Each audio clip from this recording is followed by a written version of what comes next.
You wake up in the dead of winter, the wind clawing at the windows, frost creeping along the edges of the panes, and the heater sputters, barely keeping up. Your fingers are stiff, your breath fogs the air, and you wonder, how did your grandparents survive winters that would make today's thermostat scream for mercy? Imagine living in a world where fuel was scarce, coal was rationed, and a single fireplace had to heat an entire home. How did they stay warm when the cold seeped into every corner and the wind felt like it could slice through walls? This is the mystery that modern comfort has mostly erased. The ingenious, low-tech heating methods your grandparents relied on.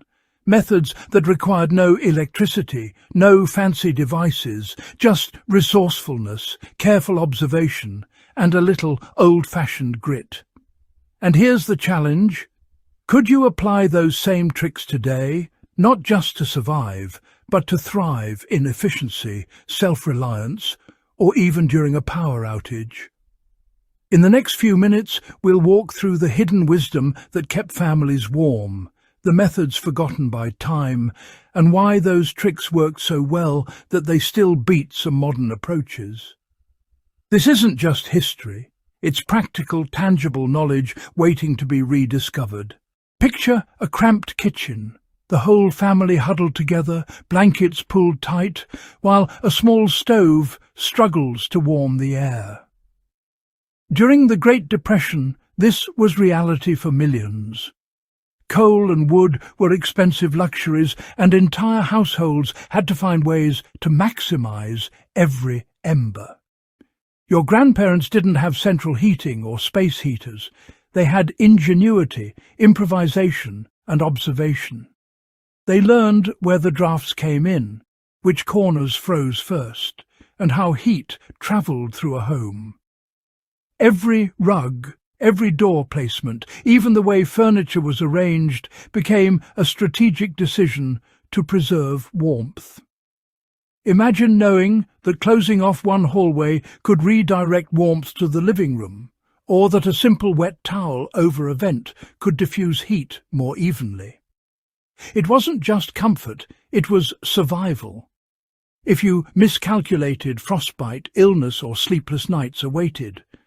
And yet families survived, often thriving, because they treated heating as an art as much as a necessity.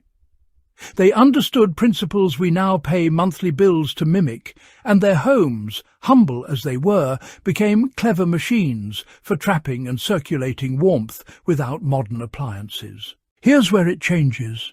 The core system of Great Depression heating was surprisingly simple, yet ingeniously effective. Imagine layering your floors with thick rugs, not just for comfort, but as insulation against cold rising from beneath. Picture strategically placing furniture along walls that were prone to drafts, creating windbreaks that slowed heat loss. Then there was the clever use of stoves.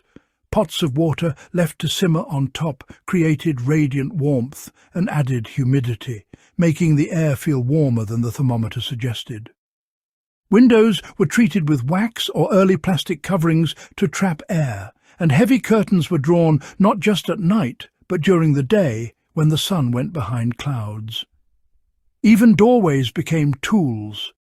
Some households used fabric partitions to create micro-warm zones within rooms. And here's the part most modern people overlook. The Great Depression households mastered heat layering, combining body heat, stoves and insulated surfaces to create a network of warmth that extended without overtaxing their limited fuel. It was a system born of necessity, trial and error, and relentless observation, one that turned scarcity into a kind of scientific elegance. Every element worked together, amplifying a little heat into enough warmth for survival. Why did these methods work so well? It all comes down to logic that feels obvious in hindsight, but was revolutionary at the time. By understanding how heat moves, rising, circulating, escaping through cracks, families were able to manipulate their environment without technology. Layering floors, insulating windows, and using fabric strategically created pockets of trapped air, which acted as thermal buffers. Heat sources were maximized by proximity.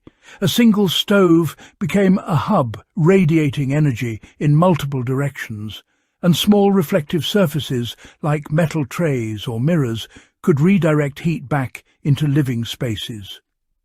Here's the clever part. Moisture wasn't the enemy, it was an ally.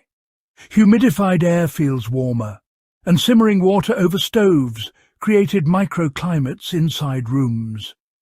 Even clothing and bedding became part of the system, with layered blankets functioning like portable insulation.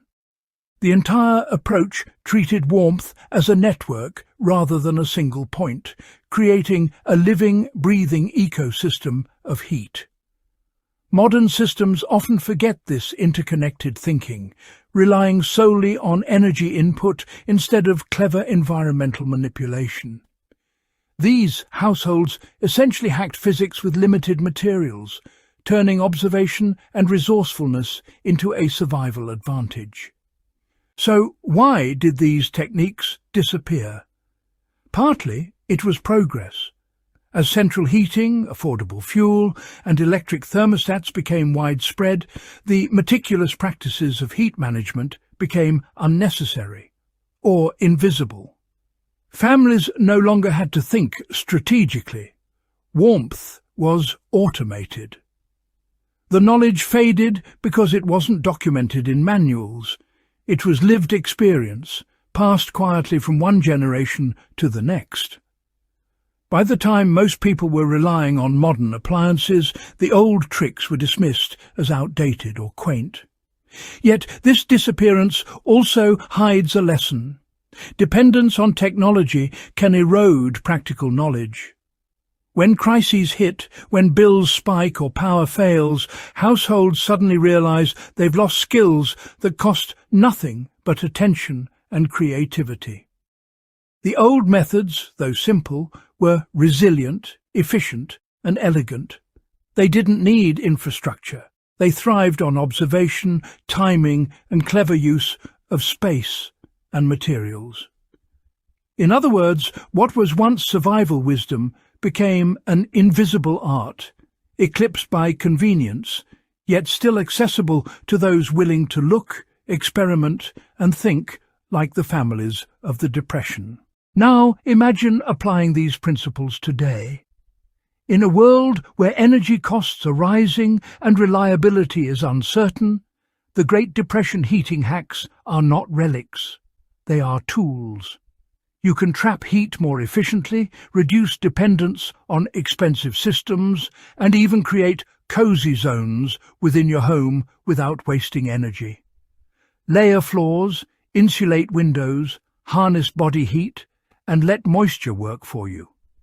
Observe where your home loses warmth, then intervene strategically. These methods aren't just about nostalgia. They teach resilience, efficiency, and environmental awareness. And perhaps most importantly, they remind you that survival doesn't always require more power, but smarter thinking.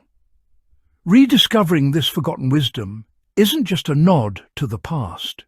It's a practical strategy for modern living, a blueprint for comfort in scarcity, and a lesson in turning scarcity into mastery. So, next winter, before cranking the thermostat, ask yourself, could you survive and thrive with the secrets your grandparents once used? The answer may be closer than you think.